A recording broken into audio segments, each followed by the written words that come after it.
I didn't seek any professional help at the time.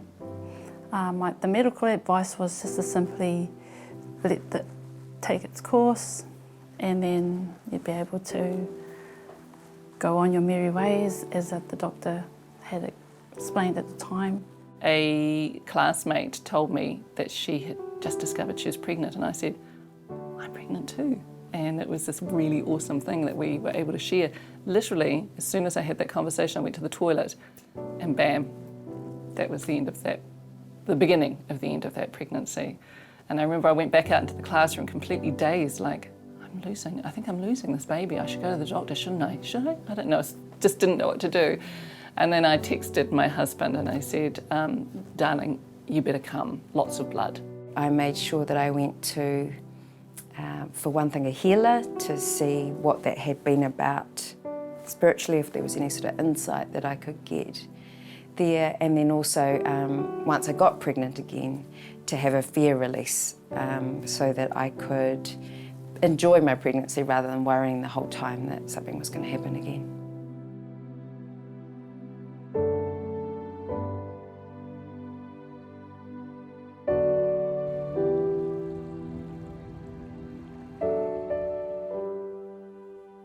Whenever a patient is pregnant and starts bleeding, they must seek medical attention. If they have a midwife by then, they should go and see the midwife or a general practitioner.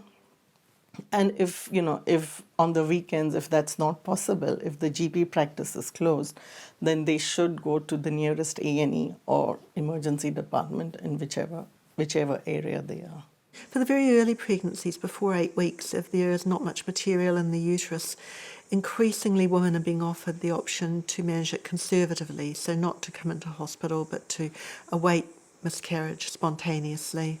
Some women prefer that.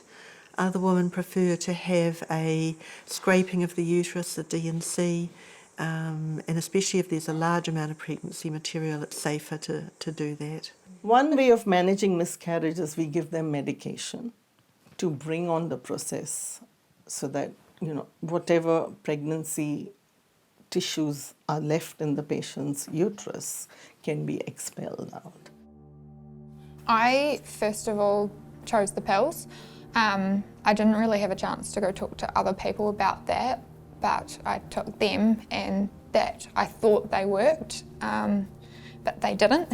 So I still had a little bit of the baby inside me, and I was starting to have cramps, and I was like, something's not right. So I went to the hospital, they did a scan and found that there was still blood supply going to that sort of area. And so I ended up having to have the D&C, or EPOC, which they call it. If you get pain, bleeding, and particularly dizziness or a symptom of kind of feeling faint, like you might collapse, and you haven't known your pregnancy was within the womb, then you do need to contact a doctor relatively urgently, just in case you're having an ectopic pregnancy. And if you get extremely heavy bleeding or pain at any stage, you're going to want to seek help and get some advice, but also as to whether or not you have had confirmation that the pregnancy was in the womb or it wasn't, to rule out that risk of ectopic. Once we got the information that we had miscarried Dougie, it was very, very fast. So we found out on the Thursday that our baby had no heartbeat, and on the Friday we were going in for surgery. So it was a very quick progression. There was no time to really adjust to emotions or feelings. We came home from the scan and we told the children. The next day we're ringing the hospital and they're saying, come in and we'll see if we can get your surgery done today. They talked to us about the options and everything like that, but there wasn't much discussion around what happens afterwards. I didn't have any symptom. I just passed out twice. So I went to an after-hour clinic. It was weekend. And they checked me. They said everything seems to be fine. And when we went to do the ultrasound, then when we learned that that was a miscarriage. So they sent us to emergency. But we didn't know at that time that there was a pregnancy center in the hospital, and we were admitted towards the emergency system.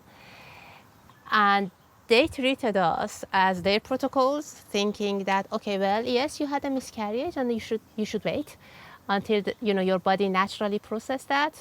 It was really hard to explain that we were like, it's not the miscarriage. And I remember Behrooz told them that we are not here for free Panadol.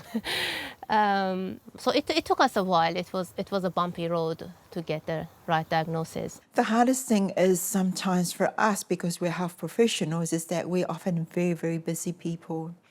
And you might have 4 women who are miscarrying, you know, who are actually sitting there in your clinic or in emergency department. So for us, it's what we do every day, and we try and remove the emotions from our work that we need to do to make sure that the patient's looked after well. Every woman who's pregnant will get a whole lot of blood tests done, checking for all sorts of different things. But one of the things they're checking for is whether or not you are rhesus negative or positive. And that's part of your blood type. So for example, if you're O positive, that means you're rhesus positive. If you're O negative, that means you're rhesus negative. And during pregnancy, it's important to know about that, because if you are a rhesus negative woman and you have a miscarriage, it's really important you get what's called an anti-D shot in the first 72 hours after the miscarriage, or even after a threatened miscarriage actually, so even after some bleeding that doesn't continue to be a miscarriage, because that will help prevent any issues with your next pregnancy. So it's an immunoglobulin which we give patients who are Rh negative, because if the patient's partner is Rh positive, and if the pregnancy continues where they've had bleeding, some Rh positive cells can go into the patient's blood, and that can form antibodies, which can cause problems in the subsequent pregnancy.